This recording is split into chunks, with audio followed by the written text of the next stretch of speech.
नमस्कार। मैं अरुण के Sharma, analyst one thought. Episode शुरू करें उससे पहले ही आपको प्रार्थना कि मेरे व्यूअर्स जो हैं, जो मेरे सुनने वाले हैं, जो मेरे सब्सक्राइबर हैं ऑलरेडी, वो मुझे एपिसोड सुनने के बाद भी बहुत सारे लोग सब्सक्राइब नहीं कर रहे। तो ये बड़ी दुविधा है। आज बहुत निराशा है कि 4-4 दिन में 20-20 एपिसोड हमने भिन्न भिन्न विषयों पर दिए, परंतु 4 दिन में 20 सब्सक्राइबर नहीं आए।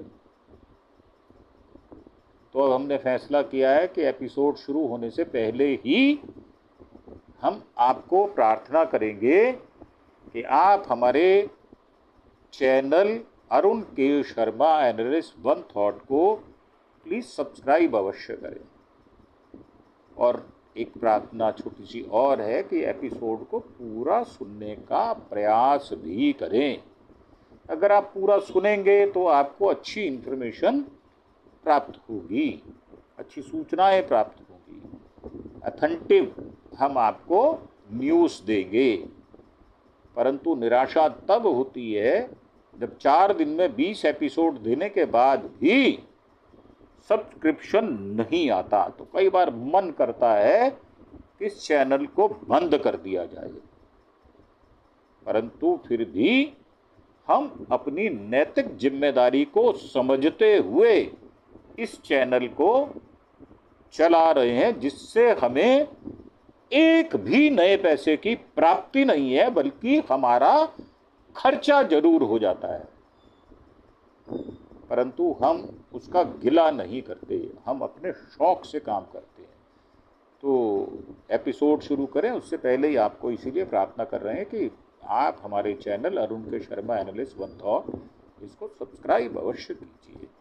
तो बात करते हैं आज लखनऊ के अजूबा ओवर ब्रिज का, जिसका कि ड्रोन वीडियो लिया गया है और शासन प्रशासन ने जल्दबाजी में बना डाले हैं 7 पिलर, और आगे जहां पुल बनना है वहां पर 85 घर बने हुए हैं। अब भोपाल के 90 डिग्री ओवर ब्रिज को आपने देखा ही होगा। लखनऊ के केसरी खेड़ा में भी बिल्डिंग की वजह से हवा में लटक रहे 74 करोड़ के ब्रिज को भी आपने देखा होगा। तो ये सब कुछ सिर्फ बीजेपी की सत्ता में संभव है, क्योंकि दिमाग जो है वो बीजेपी के चाहे बड़े से बड़ा लीडर हो, हमारे पंजाबी में कहते हैं कि उनका दिमाग घुटने के नीचे एड़ी में रहता है। दिमाग से पैदल हैं, परंतु बड़के बड़ी बड़ी मारते हैं। हमारे मोदी साहब तो झूठ बोलने के एक्सपर्ट हैं। अगर उनसे कह दिया जाए कि झूठ का ओलंपिक हो रहा है तो वो गोल्ड मेडल लेकर आएंगे। तो ये 2 प्रमाण आपको हमने बताए। अब तीसरा प्रमाण बता रहे हैं। बेवकूफ़ी कहें, दूर अंदेशी की बात दिमाग में नहीं आती। दिमाग ही नहीं चलता, दिमाग है ही नहीं, चलेगा कहाँ से। तो अब राजधानी की एक और ब्रिज को देखिए जो सीधा खड़ा है, लेकिन वे कहाँ उतरेगा, कहाँ से चढ़ेगा, इसका कोई पता नहीं है, क्योंकि इस ओवरब्रिज को सेतु निगम ने बिना जमीन अधिग्रहण के ही बनाना शुरू कर दिया। ये ओवरब्रिज पारा और राजाजीपुरम के बीच जलालपुर रेलवे स्टेशन के ऊपर बनाया जाना है। इस प्रोजेक्ट की टोटल कॉस्ट 153 करोड़ रुपए है।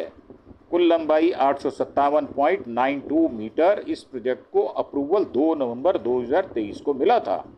इसका उद्घाटन 1 अक्टूबर 2024 को हमारे रक्षा मंत्री निंदानाथ, कड़ी निंदानाथ राजनाथ सिंह ने किया था। राजनाथ सिंह असल में कड़ी निंदानाथ उनका नाम है। नींबू मिर्च लटकाने वाले राजनाथ, दिमाग से पैदल और साफ गोई कोशिश करते हैं बात करने की, परंतु मन के अंदर बेईमानी भरी पड़ी है। लूट खसोट में उनका तीसरा या चौथा नाम है भारत देश में। तो इस तरह की ऊल जलूल हरकत वो करते भी हैं और करवाते भी हैं, और ये उसी में जो हम आपको बता रहे हैं ये उसी का एक उदाहरण है। तो लेकिन ओवरब्रिज 168 मीटर बनकर हवा में लटक गया है। 7 पिलर बनकर तैयार हैं, बाकी पिलर कहाँ बनेंगे ये सेतु निगम को भी नहीं पता, जो बनाने वाला है उसको भी नहीं पता। इस ओवरब्रिज का निर्माण राजाजीपुरम की तरफ से हो रहा है। इसका पारा तिराहे पर आकर मिलना है, जहाँ से इस ब्रिज को गुजरना है, जहाँ घनी बस्ती रेलवे लाइन के पार, वहाँ करीब 85 घर हैं जिसमें 300 से ज़्यादा लोग रहते हैं। इस जमीन का ना भूमि अधिग्रहण हुआ है और ना ही यहाँ के निवासियों को इसकी कोई सूचना दी गई है। तो फ्लाईओवर की 3 तस्वीरें हमारे पास, हम आपको दिखा नहीं सकते क्योंकि नियम लागू हैं। राजाजीपुरम वार्ड में 7 पिलर पर फ्लाईओवर का निर्माण लगभग पूरा कर दिया गया है मुस्तैदी से, और उसके बाद रेलवे लाइन और बस्ती है जिसके चलते निर्माण कार्य रुका पड़ा है। फ्लाईओवर को यहीं रेलवे स्टेशन पार आगे पारा इलाके में उतरना, लेकिन रेलवे लाइन के पार दूसरी साइड में जमीन का अधिग्रहण नहीं किया गया। फ्लाईओवर को पारा क्षेत्र में इस तस्वीर में दिख रहे तिराहे से मिलना है। रेलवे लाइन के बाद यहां तक पड़ रहे 85 घरों की जमीन का अधिग्रहण किया जाना है। इन घरों को तोड़ना होगा, तभी इस फ्लाईओवर को रोड ओवर ब्रिज या रेलवे लाइन के ऊपर ब्रिज, रेलवे ओवर ब्रिज। तो 3 सबसे बड़ी जिम्मेदारी जो हैं जिनकी सीधे लापरवाही है, लोक निर्माण विभाग PWD मुआवजा नहीं क्लियर कर पा रहा। तत्कालीन जिला अधिकारी सूर्यपाल गंगवार की अध्यक्षता में जिला प्रशासन के अधिकारियों ने पारा में घरों पर मार्किंग कर दी है। मार्किंग के बाद PWD के अधिकारियों को लोगों के साथ बैठक करके मुआवजे की दर तय करनी है, लेकिन अधिशासी अभियंता सत्येंद्र नाथ ने इसे क्लियर नहीं कर पाए। उनका कहना है कि लोगों के साथ बातचीत चल रही है, जबकि पुल का काम रुके हुए 4 महीने से ज़्यादा समय बीत चुका है और सेतु निगम बिना भूमि अधिग्रहण के शुरू किया निर्माण। तो अफसरों ने बिना भूमि का अधिग्रहण किए हुए राजाजीपुरम पारा फ्लाईओवर का निर्माण शुरू करवा दिया। इसकी जिम्मेदारी परियोजना के निदेशक अमित कुमार वर्मा के पास है, लेकिन उन्होंने बिना भूमि अधिग्रहण क्लियरेंस के ही फ्लाईओवर का निर्माण शुरू करा दिया। चूंकि राजाजीपुरम की तरफ से अधिग्रहण नहीं करना था, इसलिए फ्लाईओवर बन गया है, लेकिन पारा की तरफ उतरने वाले फ्लाईओवर की जद में रेलवे लाइन पार 85 घर आ रहे हैं। अगर इन घरों का अधिग्रहण हो जाने के बाद निर्माण कार्य शुरू किया जाता तो फ्लाईओवर का निर्माण नहीं रुकता, परंतु वक्कल हो तो जाएगी ना घास चरने के लिए गाय या भैंस। और वैसे भी भैंस के आगे बीन बजाना ये तो जनता का काम है, और भैंस कौन है ये आपको पता है। तो इसे लेकर स्थानीय पार्षद भी विरोध में है। इससे साफ है कि प्रोजेक्ट मैनेजर सिर्फ बजट की हड़बड़ी के निर्माण में कार्य शुरू करवा दिया और अब जनता जाम से जूझने को मजबूर है। और जिला प्रशासन जमीनों के अधिग्रहण के लिए बात नहीं की, उन्होंने जिम्मेदारी नहीं है, कोई पूछने वाला नहीं है, माई बाप नहीं है, लवारिस गवर्नमेंट, लवारिस प्रशासन, सब लवारिस हैं। और वैसे भी बीजेपी वालों के तो मैंने आपको बताया घुटने के नीचे एडी में अक्ल होती है, अक्ल होती ही नहीं है। इसलिए ऐसे उल जलूल वाले उल्टे सीधे काम करते हैं, क्योंकि पैसा बनना होता है, पैसा खाना है, पैसा चटोरों की तरह खाएंगे, अफीम की तरह खाएंगे, तो कुछ भी कहीं भी बना देंगे, उनको क्या फ़र्क पड़ता है। मरे जनता, उनसे क्या लेना देना उनका, उनको तो अपनी मलाई चाटनी है। और धर्म का धतूरा नरेंद्र मोदी, अमित शाह, नड्डा, राजनाथ, इनको चटाना है जनता को, सत्ता में बने रहना है, तो इसलिए उनको कोई फ़र्क नहीं पड़ता। तो पारा राजाजीपुरम फ्लाईओवर का निर्माण करीब 4 महीने से रुका हुआ है। मौके पर सेतु निगम का साइट ऑफिस भी बना हुआ है। फ्लाईओवर को राजाजीपुरम से शुरू होकर जलालपुर क्रॉसिंग के पार उतरना है। इस दायरे में जिला प्रशासन को आने वाले घरों के मालिकों से जमीन का अधिग्रहण करना था, लेकिन स्थानीय लोगों को जिला प्रशासन समझा नहीं सका। केवल मकानों पर चिन्हांकन करवा दिया है, मतलब चिन्हित कर दिया गया है, जिसका लोगों ने विरोध शुरू कर दिया। मुआवजे और अधिग्रहण पर सभी लोगों में असमंजस है। उनका कहना है कि जिला प्रशासन ने उन्हें कोई सूचना नहीं दी और पारा की ओर से लोगों के विरोध के बाद राजाजीपुरम की ओर से बन रहा फ्लाईओवर भी अधर में फंस गया है। 7 पिलर हवा में झूल रहे हैं। अब ये करीब 5 लाख की आबादी 4 किलोमीटर एक्स्ट्रा घूम कर जा रही है। जलालपुर क्रॉसिंग की वजह से इलाके में रोजाना करीब 5 लाख की आबादी 4 किलोमीटर एक्स्ट्रा घूम कर जाती है। रेलगाड़ियों के आने पर बार बार क्रॉसिंग बंद हो जाती है, जिससे लोगों को जाम में फंसते हैं। एक बार क्रॉसिंग बंद होने पर लगभग 20 मिनट लगते हैं। सबसे ज़्यादा समस्या स्कूली बच्चों की और ऑफिस के टाइम पर होती है। इसके अलावा स्थानीय व्यापारी भी इस समस्या का सामना कर रहे हैं। 85 परिवार नहीं छोड़ना चाहते। पुश्तैनी मकान है उनके। फ्लाईओवर के निर्माण क्षेत्र में आने वाले 85 मकानों के जमीन का अधिग्रहण किया जाना। अधिकतर मकान मालिकों का कहना है उनका घर पुश्तैनी है। कुछ का कहना है कि जीवन भर की कमाई पर घर बनवाने में लगा दी है, अब इसे ध्वस्त होते नहीं देखना चाहते। अगर क्षेत्र के विकास के लिए इनका अधिग्रहण जरूरी है तो हमसे जिम्मेदारी पहले बात तो करें। हमें पर्याप्त मुआवजा मिले जिससे हम दूसरी जगह जमीन खरीदकर ऐसा ही घर बनवा सकें। इसके बाद हमें घर जाने में कोई दिक्कत नहीं है। तो पारा में जहाँ फ्लाईओवर को उतरना है वह मार्केट एरिया है। ज़्यादातर स्थानीय लोगों की यहाँ दुकानें हैं और रेलवे लाइन के इस पार 7 पिलर बनाए हैं, उस पार बाधा है। सेतु निगम ने राजाजीपुरम से फ्लाईओवर बनाना शुरू कर दिया। जब पुल का निर्माण रेलवे लाइन पार 85 परिवारों के घर और दुकानों की ओर बढ़ा, तब स्थानीय लोगों ने विरोध शुरू कर दिया। 17 मार्च 2025 को स्थानीय विरोध के चलते काम रुक गया, जो 4 महीने तक आज तक दोबारा शुरू नहीं हो पाया है। पारा साइट पर जिला प्रशासन ने भूमि अधिग्रहण की प्रक्रिया पूरी नहीं की है अभी तक भी। तो फ्लाईओवर निर्माण के नमूने का ड्रोन व्यू लिया गया है, तो हमने आपको पहले भी बताया। फ्लाईओवर बना तो आधे घंटे का सफ़र 2 मिनट में पूरा होगा। लखनऊ के पारा राजाजीपुरम घनी आबादी वाले इलाके हैं। अभी राजाजीपुरम से पारा और पारा से राजाजीपुरम जाने में 4 किलोमीटर का सफ़र करना पड़ता है। इस दरम्यान रेलवे क्रॉसिंग पार करनी पड़ती है। जब फ्लाईओवर बन जाएगा तो लोग 4 किलोमीटर की बजाय 1 किलोमीटर से भी कम दूरी पर तय कर आवाजाही कर सकेंगे। अभी लोगों को जाम में और क्रॉसिंग पर फाटक बंद होने की वजह से रुकना पड़ता है। जलालपुर रेलवे फाटक पर दिन में कई बार 15 से 20 मिनट तक के लिए बंद होता है। स्कूली बच्चे हों, अस्पताल जा रहे मरीज हों या स्थानीय व्यापारी, हर किसी को इतनी दूरी तय करने में आधा घंटा लगता है।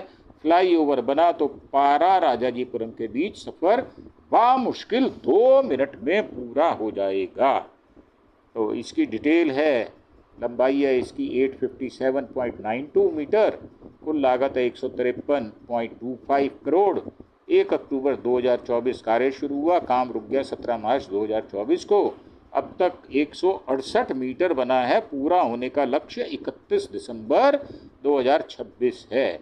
और स्थानीय लोगों और पार्षद ने क्या कहा है वो भी हम आपको बता देते हैं। तो जहाँ निर्माण हुआ है वहाँ नालियाँ, सीवर, चौक। राजाजीपुरम वार्ड की पार्षद के प्रतिनिधि राजीव त्रिपाठी का कहना है कि फ्लाईओवर के निर्माण का काम बहुत तेज़ी से शुरू हुआ था। हमारे क्षेत्र में जितने पिलर बनने थे बन गए। ब्रिज कॉरपोरेशन ने इसके बाद अपना कार्य पूरी तरह से बंद कर दिया। इस दौरान कई नालियाँ, सीवर के चैम्बर भी चौक हो गए हैं।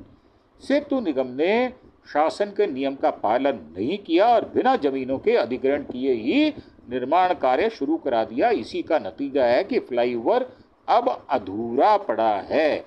हमारे वार्ड में फ्लाईओवर का काम बहुत तेज़ी से शुरू हुआ था और उतनी तेज़ी से काम रुक गया। इस दौरान नालियाँ, सीवर, चैम्बर चौक हो गए, जिनको जल्द बनवाया जाए। राजीव त्रिपाठी ने ये ना नोटिस मिला ना मुआवजा। कैसे खाली करें घरों को। तो पारा मालवीय नगर वार्ड की पार्षद रेखा सिंह बताती हैं कि फ्लाईओवर की जद में आने वाले लगभग 85 परिवारों को अब तक ना कोई नोटिस दिया गया है, ना ही मुआवजे की घोषणा की गई है। लोग कह रहे हैं कि जब तक मुआवजे और पुनर्वास की व्यवस्था नहीं होती वे अपने घर खाली नहीं करेंगे। पार्षद ने कहा कि यह पुल हमारे संसद की सौगात है। अब सौगात ऐसी है तो उसका नतीजा भी ऐसा ही होगा। तो पार्षद प्रतिनिधि नगेंद्र सिंह का कहना है कि जिनका रोजगार दुकानों में चलता था, जो अब पुल की वजह से रोजी रोटी की चिंता में डूबे हैं, ना रहने का वैकल्पिक जगह मिली है, ना ही प्रशासन ने कोई ठोस भरोसा दिया है। लोग आरोप लगा रहे हैं बिना योजना बनाए, बिना संवाद किए निर्माण की जल्दबाजी आज की परेशानी की जड़ है। पुल राहत की उम्मीद है, अब लेकिन अफसरों ने फंसा दिया है। पारा निवासी रवि चौरसिया कहते हैं, हमारे लिए यह पुल राहत की उम्मीद था, लेकिन अफसरों ने बिना तैयारी के निर्माण शुरू कर दिया, हमारी उम्मीद चौपट कर दी। सेतु निगम की ओर से आज तक किसी भी प्रभावित को यह नहीं बताया गया कि मुआवजा कब मिलेगा, कितना मिलेगा, आगे क्या प्रक्रिया है। लोगों की शिकायत है जिम्मेदारी की संवादहीनता ने उनके भरोसे को तोड़ दिया है। अपनी सारी जमा पूंजी से घर बनवाया, कैसे छोड़ें ये तो बताओ। तो पारा के नवीन मल्होत्रा ने बताया, मैं पिछले करीब 25 साल से ये इलाके में रह रहा हूँ। अपनी सारी जमा पूंजी और मेहनत से घर बनवाया था, व शौक से मकान बनवाया था। हम लोगों के घर तोड़े जा रहे हैं। मकान में जितना पैसा हम लोगों ने लगाया उतना तो मुआवजे में मिलेगा नहीं। अभी तक यह भी तय नहीं है कि मुआवजा पुल बनने के बाद देंगे या पुल बनने से पहले देंगे। अगर फ्लाईओवर बनने से पहले हमें मुआवजा मिलेगा तो हम अपने घरों के लिए कुछ बेहतर कर पाएंगे। और घर टूटने की जानकारी मिली है लेकिन मुआवजे की नहीं मिली। तो कन्हैया राजपूत ने बताया कि वह पिछले 25 साल से यहाँ मकान बनाकर रह रहे हैं, घर से अपना रोजगार चलाते हैं। सेतु निगम ने पुल के निर्माण के दौरान घर टूटने की जानकारी दी है। इसको लेकर कई बार सर्वे भी हो चुका है, पर अभी तक कोई यह नहीं बता पाया बिल्डिंग तोड़ने पर कितना मुआवजा मिलेगा और कब मिलेगा। कन्हैया ने कहा कि रेलवे क्रॉसिंग की वजह से पब्लिक को परेशानी तो होती है। दिन भर में कई बार फाटक बंद होता है, आधा पुल बन गया है, आधा बाकी है। जो भी काम होना है वह जल्द से जल्द होना चाहिए। अब जिम्मेदारों को सुनिए। ज़्यादातर जिम्मेदार इस मसले पर ऑफिशियली बात करने को तैयार नहीं है, लेकिन लोक निर्माण विभाग के अधिशासी अभियंता सत्येंद्र नाथ ने कहा कि जिला अधिकारी की अध्यक्षता में जमीनों को चिन्हित करने का काम कर लिया गया है। मुआवजे को लेकर जमीन मालिकों से बातचीत चल रही है, जल्द समाधान निकल आएगा। तो इसमें के श्रीवास्तव महाप्रबंधक सेतु निगम लखनऊ मंडल के हैं। पुल निर्माण का टेंडर जारी हो चुका है। धारा 11 के तहत जमीन अधिग्रहण की प्रक्रिया शुरू कर दी गई है, जिसे लगभग 1 महीने में पूरा करने का लक्ष्य है। जमीन अधिग्रहण पूरा होते ही पुल का निर्माण कार्य कर दिया जाएगा, जिससे राजाजीपुरम के लोगों को वर्षों पुरानी समस्या का समाधान होगा। नहीं होगा तो छाती पीटेंगे लोग अपनी। क्या करें, अफसरों के पल्ले पड़ गए हैं। अफसर नालायक हैं, मलाई चाटू हैं, उनको कमीशन नहीं मिलती। कमीशन मिलेगी तो काम होगा। सारे के सारे भ्रष्ट तंत्र यूपी के अंदर हैं, और मिनिस्टर और बड़े बड़े नेता, जिसमें राजनारायण जिन्होंने उद्घाटन किया, अमित शाह, नड्डा, नरेंद्र मोदी, बड़े बड़े लोग चोर बने बैठे हैं। जैसे वोटरों की चोरी करते हैं, ऐसे फ्लाईओवर के पैसे में चोरी कर लेते हैं। अक्ल है नहीं तो कहाँ से जो सुविधाजनक बात होनी चाहिए वो कहाँ से होगी। 85 परिवार वाले लोग इंतजार कर रहे हैं, 300 लोग कष्ट झेल रहे हैं, और हमारे राजे महाराजाओं की तरह रियासतों के राजे बने पड़े बैठे ब्यूरोक्रेट्स और निगम पार्षद, एमएलए, एमपी, मिनिस्टर्स मलाई चाटने में लगे। कुछ नहीं किया जा सकता। भारत तीसरी इकॉनमी बन जाए, पहली इकॉनमी बन जाए, परंतु गधों के सिर में कभी सींग नहीं आएंगे। ये गधे हैं, बिना अक्ल के हैं, अक्ल नहीं है। और डींगे हाँकने में, झूठ बोलने में, बरगलाने में, हिंदू मुसलमान करने में, लोगों को मरवाने में, एनकाउंटर करने में इनका कोई सानी नहीं है। तो इन्हीं शब्दों के साथ, इन्हीं विचारों के साथ आपसे एक प्रार्थना करते हैं अंत में कि आप हमारे चैनल अरुण के शर्मा एनालिस्ट वन थॉट को सब्सक्राइब अवश्य करें। पिछले 4 दिनों से सब्सक्राइबर्स का अकाल पड़ा हुआ, 4 दिन में 20 सब्सक्राइबर भी नहीं आए, तो क्या एपिसोड बनाएं ये तो बताओ। बुझे दिल से कैसे अपने विचारों को व्यक्त करें। तो आपसे हाथ जोड़कर विनती है, नम्र निवेदन है, आप हमारे चैनल को सब्सक्राइब करें, एपिसोड पूरे देखें, ताकि अंत तक आपको जो अच्छी जानकारियां मिलनी चाहिए वो मिल पाएँ। आप सुनने की आदत डालें और अंत तक सुनें। इसी प्रार्थना के साथ कि, इसी उम्मीद के साथ कि आप हमारे चैनल अरुण के शर्मा एनालिस्ट वन थॉट को सब्सक्राइब अवश्य करेंगे। आपसे विदा लेते हुए धन्यवाद, थैंक यू, जय हिंद, जय भारत।